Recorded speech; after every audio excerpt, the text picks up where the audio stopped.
This is Real News Media TV, coverage you can trust. Please like, share, subscribe, and hit the notification bell. Select all for daily news updates. No changes to curfew and other COVID measures, says Prime Minister.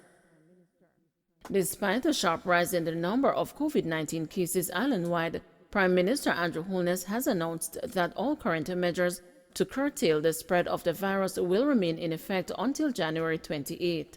This means that the current 10 p.m. nightly curfew and the other restriction measures will remain unchanged. Holness made the revelation while speaking in the House of Representatives on Tuesday, as he reiterated that the country will not be thrust into another round of lockdowns or tighter curfews. Expressing that the current measures have proven to work, the Prime Minister was adamant that Jamaicans have to learn to live with COVID-19. Holness also used the opportunity to encourage unvaccinated Jamaicans to take the jab. After 2 years into the pandemic, we all know what to do. Those protocols have proven to work and the vaccines have proven to work, he shared. Just about 21% of the country's population is fully vaccinated. Some 1,241,816 doses of COVID-19 vaccines have been administered island-wide so far. Of that number, 646,536 have received the first doses, while 506,951 have received the second doses. On Tuesday, the country reported over 1,740 new cases of COVID-19, a record high for the country since the outbreak of the pandemic. Education Ministry to undertake initiative to engage unaccounted students.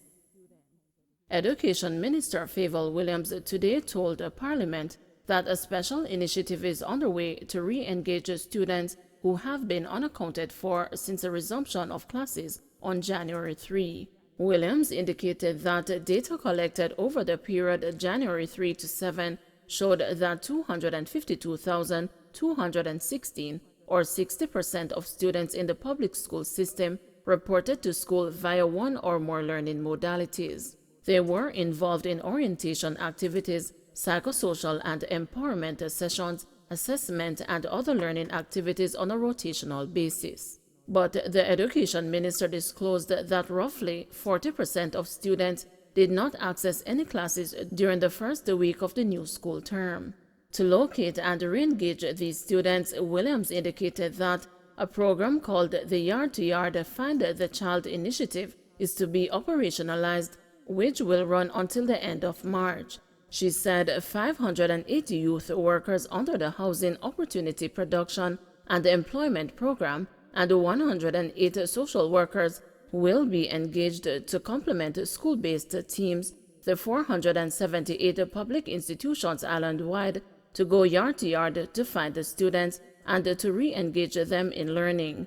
All public schools are now engaged in the re-verification process of their unaccounted students. A Family Connect app is also being developed as a tool to support the data collection and the reporting processes. Williams stated that Jamaica has to do what's necessary to address learning loss brought about due to displacement from the COVID-19 pandemic.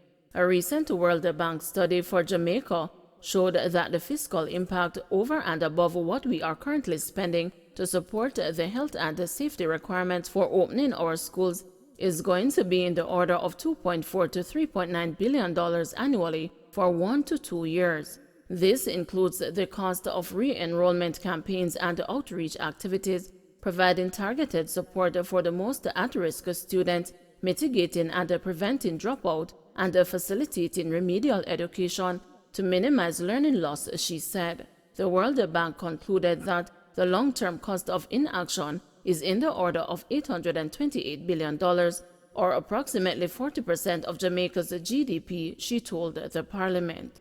Meanwhile, Williams pleaded to parents and the guardians to get vaccinated.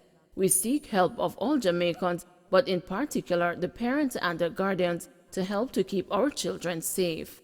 We are pleading to parents who have children in our primary schools for whom there is no vaccines at this time in Jamaica. For them, please seek to get yourselves vaccinated so you can provide the protection for yourself and for your children. To the parents of high school students, Have a conversation with your children. Encourage them to take the vaccines. I give the same encouragement to all our principals, teachers, staff, and all who work in the school environment and have to interact with our children. Help us to protect them so they have the opportunity to recover their learning loss. The future cost is too great. Mayor says changes to be made to KSAMC's building and the planning processes. Mayor of Kingston, Delroy Williams, has announced that changes will be made to the planning permission and the building approval processes at the Kingston and St Andrew Municipal Corporation. In a statement on Tuesday, Mr. Williams said he has written to the Prime Minister as well as the Ministry of Local Government and the Ministry of Finance requesting an overhaul of the planning department. The building approval process from the initial stages to the point of issuance of strata titles will also come under additional scrutiny. Mr. Williams said the chief engineer now has to submit a detailed list of all building works across the municipality and their status on the last working day of each month. There will be mandatory inspections every 3 months for each development. The mayor also stated that other changes have already been implemented by the chief engineering officer, including the rotation of building officers. Additionally, the mayor has ordered an internal audit. The findings will be presented to the municipal corporation. Members of the minority caucus of the KSAMC resigned from the building and the planning committee on Tuesday, citing a lack of integrity and transparency. In a letter to the mayor, Andrew Swaby, who is the chairman of the minority caucus, said he submitted a resolution to be placed on the order paper for Tuesday's meeting of the corporation. However, Mr. Swaby said the resolution, which contained possible solutions to mitigate the failures in the current building approval system, was excluded from the order paper. Mr. Swaby disclosed that in light of recent court rulings, which have placed the building and the planning committee of the KSAMC under scrutiny, the opposition members are concerned that the leadership of the corporation is not taking allegations of corruption seriously. New ministers sworn in. 3 of the newly appointed ministers in the Andrew Holness-led government were sworn in during a virtual ceremony on Tuesday morning at King's House. They are Marlene Malahoo Fort, who will head the new Ministry of Legal and Constitutional Affairs, and Floyd Green, who has returned to the cabinet as a minister without portfolio in the office of the Prime Minister. I, Floyd O'Brien Green, being appointed minister, do swear that I will, to the best of my judgment, at all times when so required, freely give my counsel and advice to the Governor General or any other person for the time being lawfully performing the functions of that office for the good management of the public affairs of Jamaica.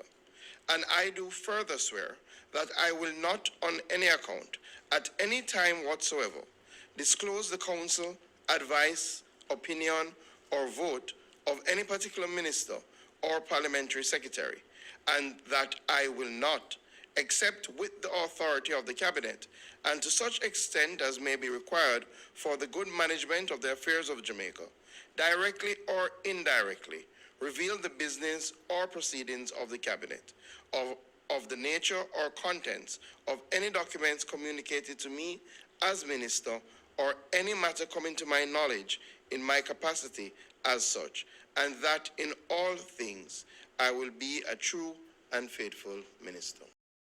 Additionally, Frank Witter, the new Minister of State in the Ministry of Agriculture, took the oath of office.